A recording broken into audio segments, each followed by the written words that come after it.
काय प्रॉब्लेम आहे केसांचा? ते ना ड्राय झालेत बघ खूप आणि असे छोटे छोटे केस आहेत ना असे सगळे उभे उभे राहतात. राहतात. म्हणजे ते वाईट दिसतात सगळे केस विंचरल्यासारखेच दिसत नाहीत हो.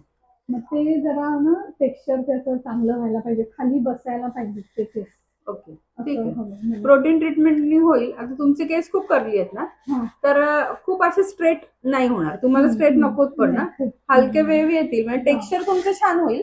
पण आले तर हलके वेव्ह येतील, पण ते चांगले दिसतील वेव्ह आला तरी. 2 वॉश नंतर हलकासा वेव्ह येऊ शकेल. आणि हा जो तुमचा प्रॉब्लेम आहे ना उभे राहणं वगैरे, तर तो प्रॉब्लेम तुमचा 100% सॉल्व्ह होईल.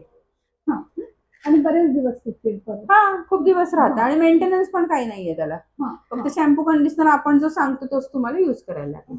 बाकी हेअर स्पा करा किंवा ऑइल लावा वगैरे असं काही प्रॉब्लेम नाहीये. हो, इथं हे बेबी हेअर आहेत आणि ते बसत नाहीयेत. त्याला वजन नाहीये ना, म्हणून प्रोटीन केल्यावर थोडं वजन येतं केसांना. असं सगळीकडनं झाले आता जेवढे नुकतंच हे केलंय म्हणून जरा खाली आहे. पण एरवी खूप असं उभे राहतात. ठीक आहे ना, होईल. प्रोटीन तो प्रॉब्लेम सॉल्व्ह होईल. बघू मग कसा रिझल्ट येतो.